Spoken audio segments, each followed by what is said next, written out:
Hi, everyone. My name is Katie Clark, and I am the project manager for the Arkansas chapter of the American Academy of Pediatrics.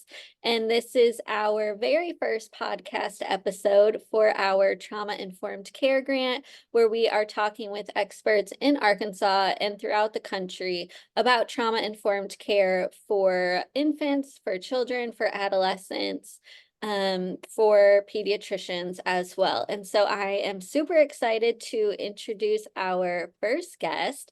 Dr. Sufna John provides evidence-based mental health treatment for children and adolescents with specializations in early childhood mental health and trauma. She is certified to provide several trauma treatments, including trauma-focused cognitive behavior therapy, parent-child interaction therapy, and child-parent psychotherapy. She also directs the UAMS Complex Trauma Assessment Program, which provides comprehensive psychological assessment services to high-risk youth within the child welfare system. And finally, she co-directs the Arkansas Building Effective Services for Trauma, or ARBEST program, which seeks to improve outcomes for Arkansan children and families who have experienced trauma through excellence in clinical care, advocacy, training, and evaluation. So welcome, Dr. John, to our first podcast. So I'll just kick it off with our first question on how do you define trauma-informed care, what it is exactly. Yeah, thank you so much for having me. I'm excited to be here. One of my favorite parts of my job is really supporting professionals who surround children and families in our community. And so I'm looking forward to our chat today. Trauma-informed care is a complicated subject. I think that a lot of times people struggle with how abstract it feels and aren't quite sure how to actually implement things. But broadly, trauma-informed care refers to our ability as a system to recognize and respond to the impacts of childhood trauma, in this case, on children, on families, and on our communities. It involves prevention. So hopefully our ability to prevent children and families from ever encountering those types of experiences, but also focuses on how do we support families where there are risk factors for those experiences when they have already experienced trauma, and ideally, how do we prevent the negative effects that could happen as a result of that? So trauma-informed care encompasses our ability to support families who've experienced trauma. Yeah, fantastic. And speaking of that, so what are some of the biggest sources of trauma for Arkansas kids, especially for infants and toddlers? Because I know, you talk a lot about infant mental health, but what exactly is that? What are some traumas out there? Yeah, it's a good question because, we want to be prepared to manage and serve the communities in which we reside. And so national statistics can be helpful, but we really want to zoom into Arkansas and our state specifically and what trauma here looks like. And so what I'll talk to you broadly is about trauma in children and adolescents in Arkansas, and then I'll zoom you in a little bit into that early childhood group. So when we think broadly, when we look at measures of adverse childhood experiences, or ACEs, there are some important distinctions to realize for our state. Unfortunately, Arkansas matches or outpaces the national average in every single ACE often that we measure. What that means is children in Arkansas are experiencing a greater degree of childhood adversity than when we look across the nation at the average.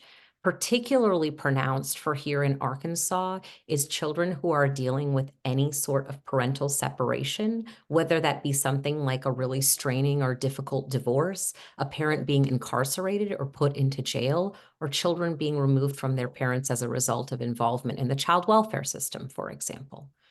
We also have many children who reside in families that are unable to have their basic needs met. So many children who are being raised in poverty, having families that have difficulty meeting their educational needs, their medical needs, and just their basic life needs like housing, food, and things like that. And so when we take a look at trauma in children, I would want pediatricians to know this isn't the exception, that this is high enough of a prevalence that you should really be thinking that this is a likely thing to have happened to a lot of children. If we look nationally, 1 in 4 children will experience a traumatic event in early childhood. 15% of children will experience a traumatic event by the age of 16. And so this is a common thing that happens in our state. Now, when we zoom into little kids, unfortunately, the picture is even more risk. Many times when we think about trauma, I think our minds go to older children who might have the ability to verbalize the things that have happened to them. And we forget that the most risky time for a child experiencing abuse or neglect is in their first year of life. Babies bear the brunt of the most child maltreatment we have in the country, and that's true for Arkansas as well. And so for younger children in particular, we're really going to be wanting to focus on instances of safety or challenge related to that, whether that be abuse and neglect, as well as family or community level traumas that could impact their ability to develop successfully, like residing in communities with a lot of violence or families in which there is poverty. And so what is the gold standard of trauma-informed care in, pediatrics? I know it can be, doctor's appointments can sometimes be uncomfortable for kids, and especially those who have experienced trauma, especially if they've experienced physical or sexual abuse. Mhm. That is something I think, pediatricians need to be aware of so that they can approach the child, safely and in a good way. So in your, experience, what's that gold standard? Yeah, this is a great question. And I think the first thing I would urge pediatric clinics to consider is there are actually a lot of tools and resources available for you to think about best practices related to trauma-informed care. So the American Academy of Pediatrics actually has a full website detailing what trauma-informed care looks like in pediatrics. They have really helpful infographics and articles that talk you through different steps and layers of the process. As well as have even training modules. So if you find that your clinic or your office or you could use some additional education on these topics, they have a lot of resources available as well. So I'll talk with you a little bit through things, but by all means, I'd really encourage pediatricians to take a look at the American Academy of Pediatrics guidelines because there's a lot of really helpful information on that website. Um, Trauma-informed care is layered. And as a result of that, different clinics will have a different process to trauma-informed care based on the population they serve, their current practices, and their priorities and goals for improvement. This isn't like a one solution issue. Instead, I think it's nice that clinics have the ability to customize where do they want to start, how do they take into account what their current practices are, and measure them up against where they want to be. And so oftentimes the first step of trauma-informed care is building your own knowledge and awareness as a professional. So for some professionals, this might mean, you know what, in my med school and training, we didn't talk a lot about this. I don't really have a solid understanding yet of how to recognize trauma and how that impacts a child's medical care, right? So you might want to engage in training modules for you and your staff about that. That might be the place that you start. For other clinics, they may say, I really think I have a handle on how trauma impacts kids and families, but I have no idea how to ask these questions to parents. And so maybe I want to focus on what are appropriate, validated screening measures that I could include into my medical practice that I could start asking these questions of the families that I work with. Still, other practices might say, we've got a method for actually asking families about the difficult experiences they've been through. Our clinic wants to focus on referral options. So once we see trauma is there and traumatic symptoms are happening, what are the providers in our community in which we could suggest to parents they receive some care from? So hopefully what that answer does is just give you an idea that like where you go depends a lot on where you're starting and what your goals are. But I think any organization could make steps today that would help them move across the pathway towards trauma-informed care. Don't let how big it is intimidate you and feel like you can't move forward. You can absolutely move forward no matter where your starting place is now. Yeah, and you spoke about referrals. So, regarding mental health services for children who have experienced trauma, what mental services are out there, from infancy to adolescence? Where can folks find those resources? Why is, mental health so important when it comes Mm. to children who have experienced trauma? Yeah, I'm really glad that you're asking this question because I think a lot of times we might accidentally make the assumption that knowing someone's trauma history would let us know what supports they need, when actually trauma impacts children and families very differently. And so one of the first things for us to remember is when we ask families about trauma, let's say your clinic is at the place where they want to ask these questions about trauma, we should also be asking questions about what is the impact on this child and the family? What supports do they need? Because we know a strong and resilient child is built within the context of a strong and resilient family system. And so a lot of the practices you do as a pediatrician to build resiliency and strength in caregivers and children, those are great strategies for trauma-informed care too. But some kids will need focused mental health support, okay? And finding that in our state can be hard. So I'm going to talk to you a little bit about generally how you learn about mental health in the state of Arkansas. We'll talk a little bit about young kids too, because there are some differences there, as well as trauma-focused treatment. Okay, so there's a website for UAMS. We have an Our Connect Now program that has a website that houses a lot of information just about mental health that's written for a broad audience, not just professionals, but also parents and caregivers who would want to learn more about that. Within that website, there are also factors that you can use to find help. It'll help you understand the Our Connect Now program through UAMS. It will help list out some crisis resources, and it will also connect you to figuring out specific counselors that may be trained in trauma-focused treatments. Okay. And so many times it's helpful for pediatric offices to know who are the providers in my counties that do childhood mental health. Okay. And that would be important for you to know for Medicaid insurance as well as the private insurance facilities that you serve, because providers, just like in medicine, providers take different insurances. And so we'd want to connect families to a facility that takes their insurance whenever possible. And so you'll want to get a sense of what's around you when you're referring children to services. If you're looking specifically at trauma symptoms and trauma treatment, the Arkansas Building Effective Services for Trauma, a program you mentioned out of UAMS that I co-direct, we also have a list of providers we have trained across the state in trauma-focused treatments. This means this provider has gone through intensive training to learn, how do I treat trauma? Not just childhood mental health, but trauma specifically in children. And you can go to our ARBEST website and find a clinician directory that lets you know some therapists who have been trained in your area. Okay. For young children, there's an additional layer. Many therapists haven't been trained on how to do mental health services with kids under 4, just like many physicians don't get a lot of training on supporting pediatric populations.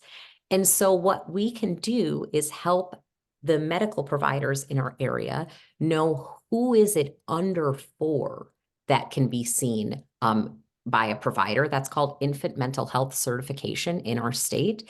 There are a couple ways you can find this. Again, first, on our ARBEST directory, we have people trained in interventions for young childhood. So by seeing those people on that list, you would have a sense that those people have at least received training in how to treat young childhood trauma. Okay.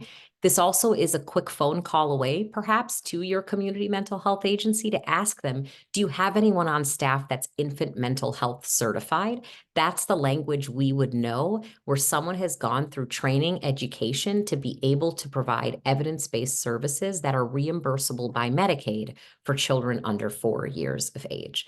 And so while this might seem intimidating to do this work on the front end, remember, if we don't do it as providers, the parent has to do it. And they're often extremely overwhelmed, and healthcare is very complicated to navigate. So by us doing this front end work, this is one way we take care of the families we serve by not making them be the ones to have to navigate all of this on their own. So hopefully that's helpful as a way to kind of start thinking about mental health navigation in your community. Yeah, definitely. And, focusing in on adolescent population, we have seen just over the past few years an increase in, trauma and mental health issues within teens because of COVID and school Mm, shootings, family complications. Just in general, the teenage years are can be very hard. yes. So focusing in on TRIS. So what is TRIS and how is it supporting kids and families in Arkansas? I'm so glad you asked. So I'm the clinical director of the Arkansas Trauma Resource Initiative for Schools, TRIS, which our website is tris-ar.org. This is a partnership between the Arkansas Department of Education and several UAMS programs, and we are so grateful to be supported by Blue and You, the philanthropic arm of Blue Cross Blue Shield, who are really investigating and I should say, investing in our community's ability to manage trauma in children. So the TRIS program focuses on supporting schools as they navigate the impact of trauma in their students.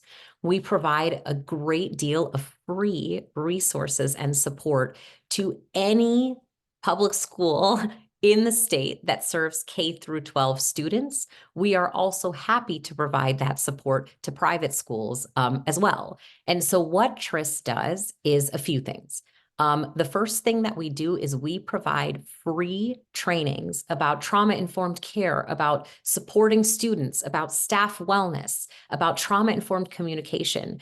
We provide free trainings, either virtually or in person, across our state on these topics that any school is able to schedule and access.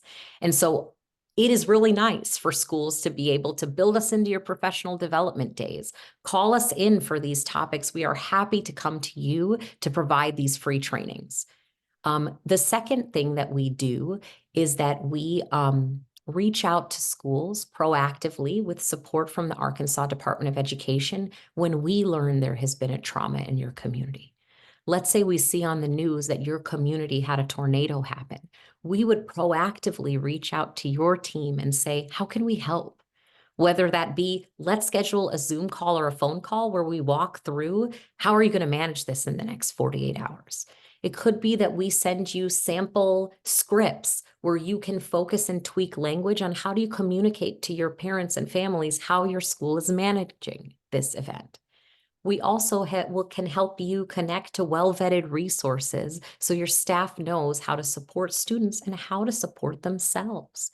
Because trauma that happens to students, parents, teachers, principals care immensely about the students and families in their community. And they then are impacted by what happens when a student I love has something horrible happen to them. And so TRIS is really about supporting schools on multiple fronts to give them the education they need and the support they need in the moment when trauma occurs in our state. And again, those types of resources and more information about the program can be found on our website, which is tris-ar.org. It's a pretty phenomenal and unique program that we have in our state. And again, so grateful for that investment by Blue and You in supporting our schools navigating this. Yeah, definitely. And it is so important because, between the ages of 6 and 18, children are spending the majority of their time in schools. They're the ones, they see their teachers more often sometimes than their families. And so I think it's just incredible and so important that we have those services available for students. And like you said, the tornado that happened in March of 2023 in Little Rock, students were in school during that time. So definitely there are, other than, like school shootings and horrible things like that, also natural disasters can be traumatic and scary for teens. So I'm really glad that you touched on that.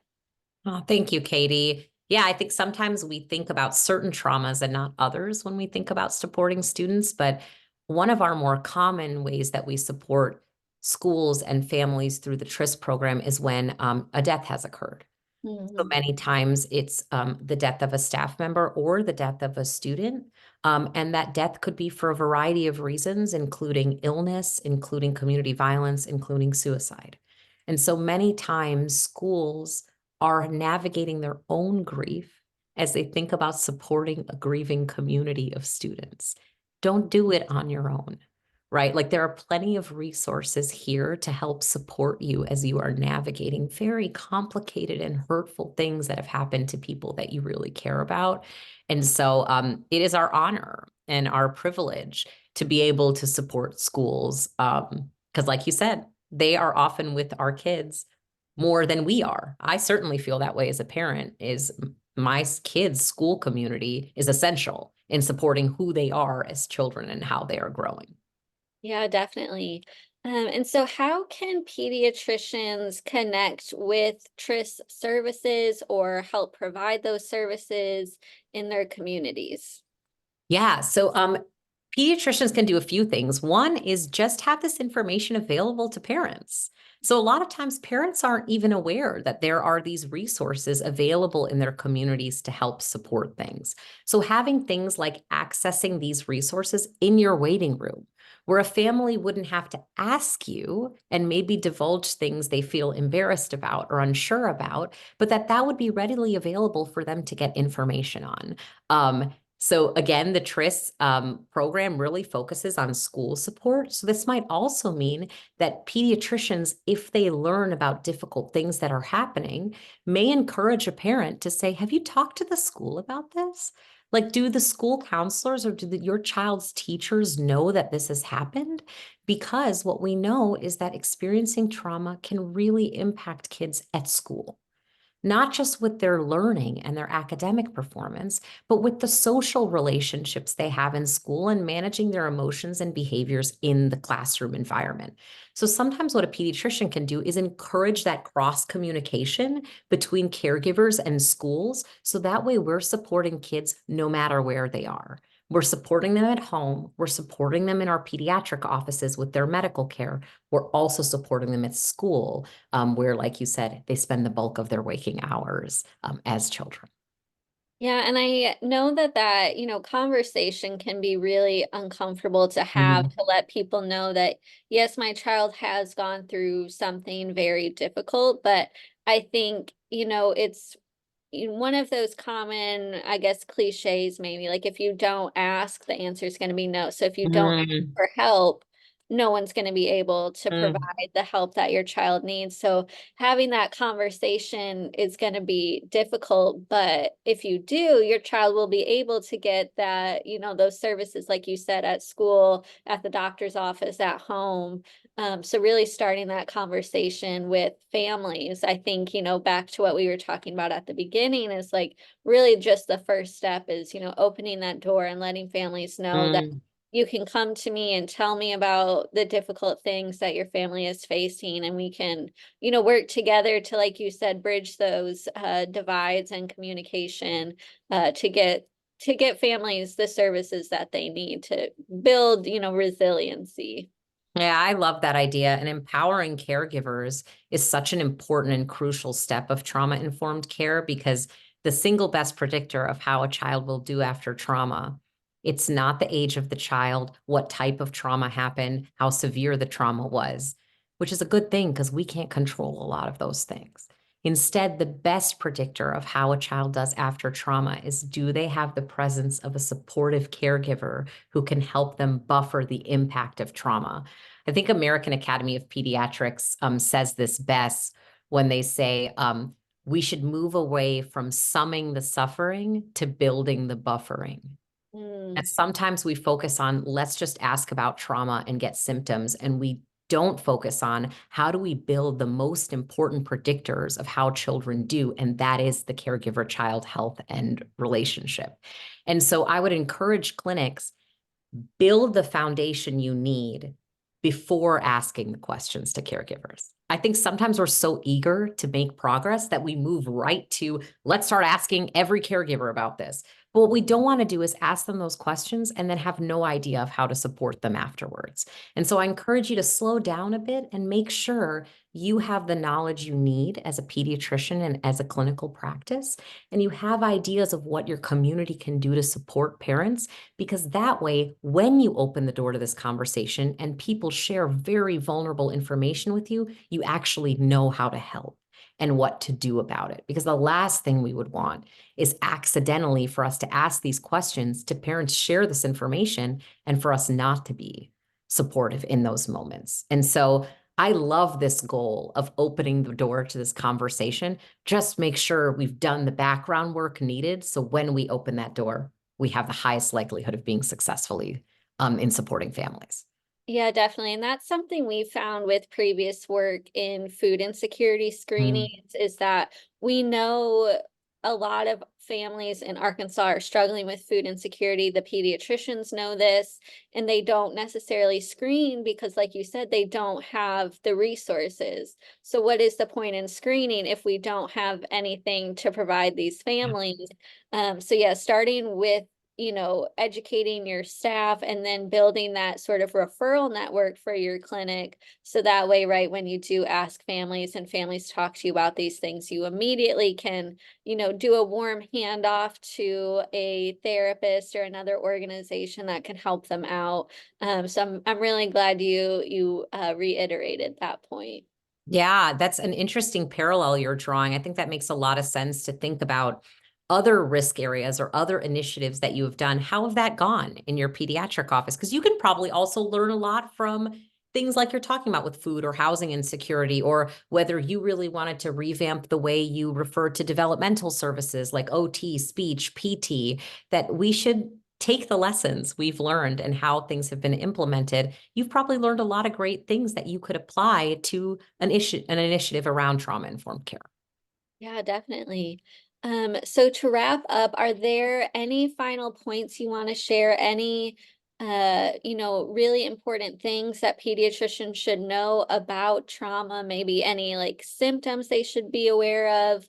How should they approach that, difficult conversation with families?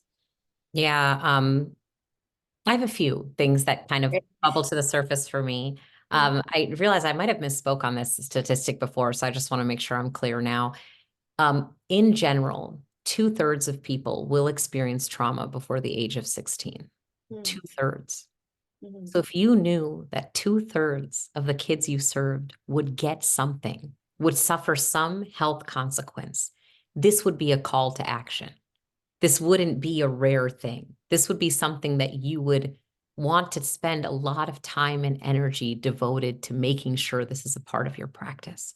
And so I think my first thing is to encourage pediatricians. I'm a mental health therapist by training, I'm a psychologist.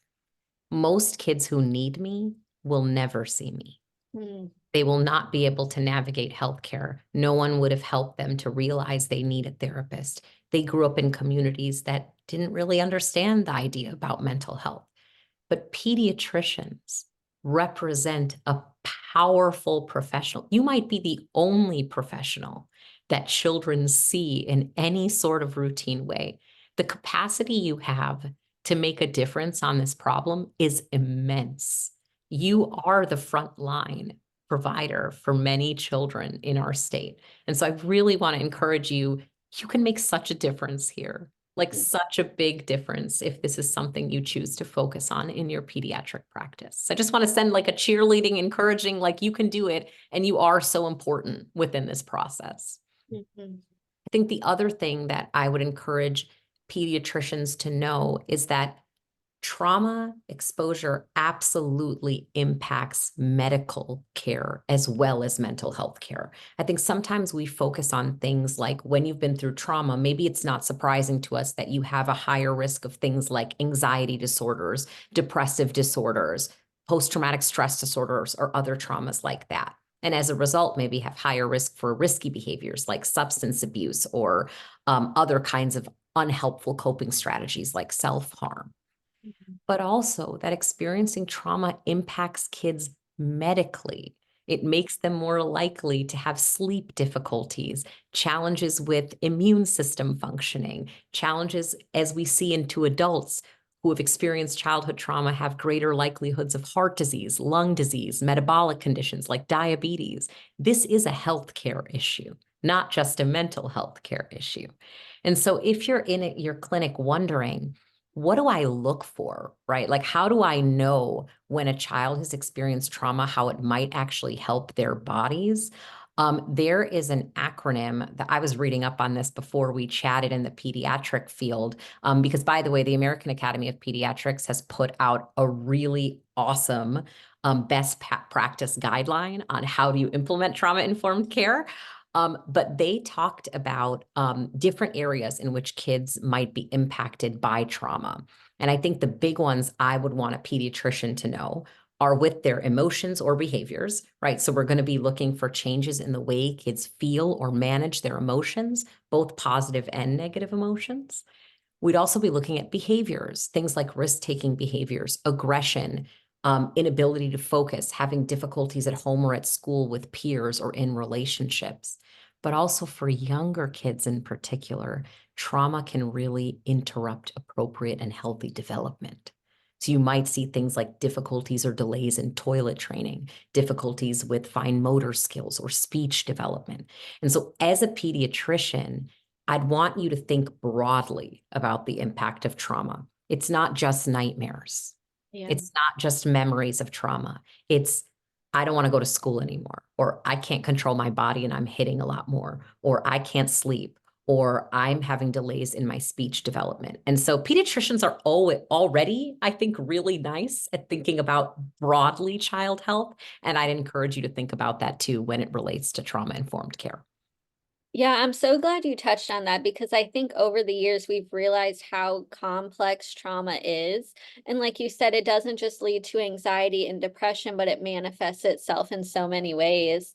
So personally, I had a big move when I was in high school. We moved from Michigan to Texas for the first time, and it was so stressful. And then I started experiencing insomnia and gut Mm, issues and things like that. And I think at the time, no one, could put two and two together, but we've yeah. come so far with these conversations. And so I think that that's a really great point. So if you see a child or a teen who's sleeping less or doesn't want to go to school or is having stomach problems for the first time, like definitely start thinking that, okay, is there something really stressful going on in the family? Did they experience something traumatic? That it doesn't necessarily mean it's a fluke or something. It could be a sign of something more emotional, something they've experienced in the home. So Mhm. I'm really glad you shared that because trauma is so complex, and I'm sure we'll continue learning more and more as to how it Yeah. can manifest itself and medically and emotionally. Okay, I really appreciate you sharing your own personal example here too, because I think maybe as adults, we don't realize how traumatic transitions can be for children. We think, okay, we moved, but we don't realize like that can be hugely disruptive to children. Their social environment changes, their community changes, the rules about how people act change in different regions of the state, in different communities. And so I really resonate with your example also because it reminds us to not just think of abuse and neglect. It's Mhm. not just those things that can impact how children's health are. It's any stressful life event, which could include something like a move. And Mhm. perhaps parents and providers wouldn't have really put that together. Like you said, didn't really connect the dots until we intentionally educate ourselves on those things and then subsequently ask families more information when we're seeing impacts on health. So I appreciate you sharing that example. I think it's a really good one. Yeah, and I'm glad we're having this conversation and talking with more experts because I think a lot of this stuff we don't, folks don't learn in medical school, and especially Mhm. for folks who have been in practice for 20 or 30 years, they definitely didn't talk about trauma, I don't think, up until recently in med Yeah. school. So I think these conversations are really important, and hopefully folks are, learning and taking things away from this conversation. So really appreciate you hopping on today and being our first guest and sharing about trauma-informed care and enlightening all of us. And we will share all of your great resources with folks because you're doing fantastic work across the state with ARBEST, with TRIS, and everything you're doing at UAMS. So thank you so much, Dr. Sufna John. We really, really appreciate you. Oh, Katie, thank you so much for having me on here to talk about this really important topic. So appreciative of y'all taking this on and really building up the pediatricians in your office to have the practices that match their heart for this work. And so just very grateful for the opportunity.